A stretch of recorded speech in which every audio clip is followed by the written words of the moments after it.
Risk number 10, Nigeria. This year, Nigeria will hold its most fiercely contested election since becoming a democracy in 1999. The ailing president, Muhammadu Buhari, wants another term, but he lacks the energy and skill to meet Nigeria's needs. His opponent, Atiku Abubakar, wants mainly to enrich himself and his allies. Neither man offers a compelling vision for the future of Africa's largest economy. And there's a big wildcard risk here too. An inconclusive election result might lead to chaos. Risk number 9, Ukraine. Ukraine matters more to Vladimir Putin than it does to anyone else outside of Ukraine. The Russian president wants a big say in the country's future. And as Ukraine holds presidential and parliamentary elections this year, Russia will interfere as best it can. Both Moscow and Kiev have political incentives to pick fights with each other. And although each side wants to keep things from spinning out of control, this is a simmering conflict that can quickly take on a life of its own. Risk number 8, Mexico. Mexico is headed for a turbulent year under a new president. Andrés Manuel López Obrador is popular and his party holds big congressional majorities. But his nationalistic and state-oriented policies could turn back the clock to the 1960s. This year, he'll try to spend money that Mexico doesn't have on problems like poverty and security that have no easy solutions. And as he centralizes power, policymaking will become more erratic in Latin America's second largest economy. Risk number 7, coalition of the unwilling. Donald Trump now has imitators, admirers, and suitors around the world. Italy's Matteo Salvini and Brazil's Jair Bolsonaro used a playbook like his to win elections. Russia's Vladimir Putin, Turkey's Recep Erdogan, and North Korea's Kim Jong-un all like Trump's revisionist impulses. And controversial allies like Saudi Arabia's Mohammed bin Salman and Israel's Bibi Netanyahu need his support. These men have divergent interests in Trump, but collectively they will bolster the U.S. president's destabilizing challenge to the international status quo. Risk number 6, innovation winter. Around the world, the environment for technology and innovation will grow much colder in 2019. Security concerns are pushing governments to ban foreign technology suppliers. Privacy concerns are forcing them to tightly regulate how citizens' data can be used.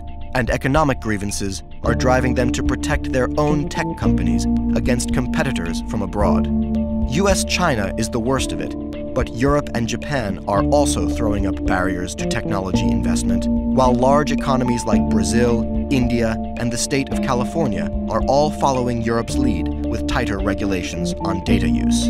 A cold winter for innovation is coming. Risk number 5, the U.S. at home. As Democrats take power in the House of Representatives, clashes and deadlock in Washington will get worse in 2019. While President Trump won't be pushed out of office, he will face severe challenges from Democrats, the media, and the courts. He'll also have to contend with investigations of his administration, his campaign, his businesses, and his family. It's in Trump's nature to fight back, raising the risk of a constitutional crisis and putting markets on edge about the world's largest economy. Risk number 4, European populism. The populist tide will continue to rise in Europe this year. Populist parties will win more seats than ever before in European parliamentary elections this May. That will give them a bigger role in EU government institutions, where they can challenge current European policy on migration, trade, and democracy. At the same time, populists will get even stronger in France and Italy, Europe's third and fourth largest economies. The erosion of the EU from within will accelerate, and its resilience to crisis will weaken. Risk number 3, cyber gloves off. This year, Washington will go on offense with its powerful cyber weapons as a show of force meant to deter future cyber attacks against the United States. But key cyber rivals like Russia, North Korea, Iran, and China aren't going to take it lying down. Meanwhile, some of the most dangerous people in cyberspace are non-state actors who are difficult to deter. By taking the gloves off in cyberspace this year, the U.S. may actually unleash a free-for-all with dangerous consequences. Risk number 2, U.S.-China. The U.S.-China relationship is broken, and even a truce in the trade war won't fix it. In the U.S., Democrats and Republicans agree that Beijing is a big challenge, but a proud and rising China is in no mood to cave to American pressure.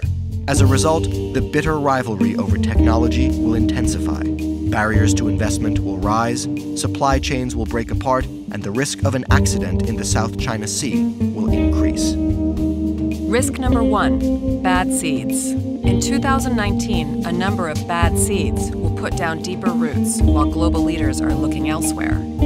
Take, for example, the fraying of the United States' traditional alliances, the steady erosion of the European Union, the gradual weakening of American institutions at home, or the continued appeal of populism for those left behind.